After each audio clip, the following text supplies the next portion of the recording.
¿Y si la historia que conocemos, esa que está en los libros, fuera solo una fachada, una puesta en escena, para ocultar una verdad mucho más profunda, más extraña y, bueno, bastante más peligrosa? Hoy vamos a desenterrar juntos las crónicas de una guerra que no aparece en los mapas.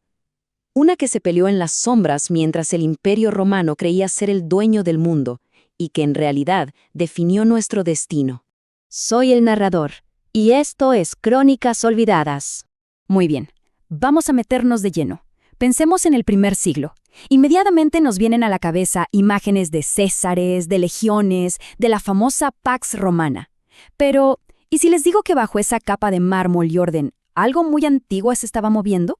Un mundo de magia, de criaturas casi extintas y linajes místicos estaba a punto de chocar de frente con ese nuevo orden.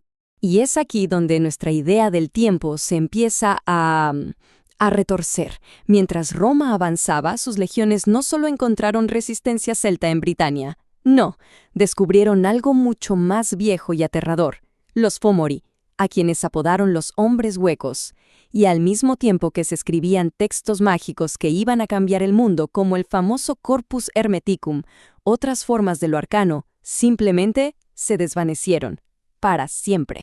Detengámonos un momento a pensar en esa pérdida. Los gatos Kiefer, por ejemplo, un linaje de cambiaformas nobles, ancestrales, cazados hasta su total extinción en este mismo siglo. Fue una época de transición, sí, pero una transición brutal, donde lo antiguo no solo le abría paso a lo nuevo, sino que era directamente erradicado, cazado y catalogado como una amenaza. Y esto nos lleva, claro, al corazón del conflicto, una guerra secreta. Una que no se peleó en campos de batalla, sino en los callejones oscuros de Roma, en templos perdidos de Egipto y más que nada en las almas de las personas. Era una guerra de ideas, de fe y de poder. Y aquí podemos ver los dos bandos con una claridad tremenda. Por un lado, las tradiciones de miles de años. Personajes como Simón el Mago, que fue el último gran iniciado de los cultos a Thoth, luchaban por mantener vivo un conocimiento que se les escapaba de las manos. Y por el otro, una fuerza arrolladora, la maquinaria del Imperio Romano, y sobre todo, una nueva fe que se extendía como un incendio, el cristianismo. Una fe que de hecho empezó a romper las propias comunidades mágicas desde adentro. Y en el epicentro de toda esta tormenta, una figura que lo cambió todo. La historia oficial lo recuerda como un profeta, pero en los círculos arcanos la historia era muy distinta. Se decía, en susurros, que sus milagros no eran divinos, sino el fruto de una magia, de un poder que nadie había visto antes. Un poder tan fuerte que inspiró a facciones enteras, como las voces mesiánicas, a replantearse todo su universo. Este gráfico, la verdad, lo resume a la perfección. El poder estaba cambiando de manos, y de forma drástica, órdenes enteras, como la Sagrada Congregación que antes se dedicaban a prácticas ancestrales, de repente experimentaron una conversión masiva al cristianismo. La magia antigua, aunque todavía era potente, estaba perdiendo la batalla, estaba siendo forzada a ocultarse o simplemente a morir. Pero esperen, porque la batalla no era solo entre lo viejo y lo nuevo. Había una tercera vía, una que lo complica todo. Vamos a ver cómo la ciencia y la tecnología entraron en este juego de poder de la forma más increíble que se puedan imaginar. Les presento a Héroe de Alejandría. Este hombre no era mago ni sacerdote, era un inventor, un genio. Y su objetivo no era ni la salvación ni el poder arcano, era algo mucho más práctico, demostrar que la tecnología podía ser tan asombrosa como cualquier milagro, y para lograrlo, la vistió de magia. Este es uno de sus trucos más famosos. Imaginen la escena. El sacerdote enciende el fuego en el altar, y de la nada, sin que nadie toque nada, las gigantescas y pesadas puertas del templo se abren solas. La gente obviamente lo vería como una señal de los dioses. La verdad, era un sistema ingeniosísimo de vapor y poleas oculto bajo el suelo. Era ciencia pura y dura, disfrazada de un acto de fe.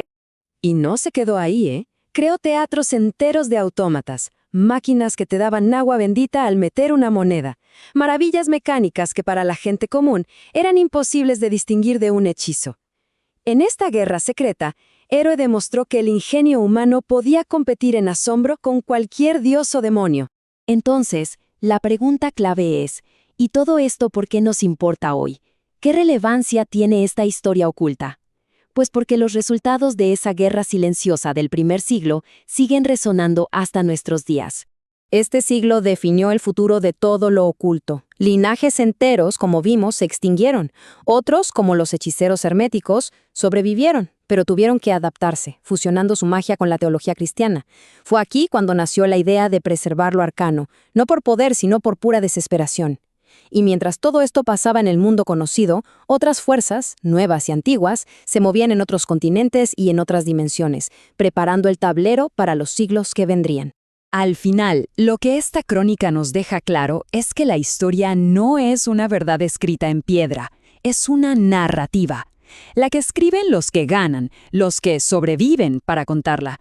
El resto son crónicas olvidadas. Y esto nos deja con una pregunta bastante inquietante.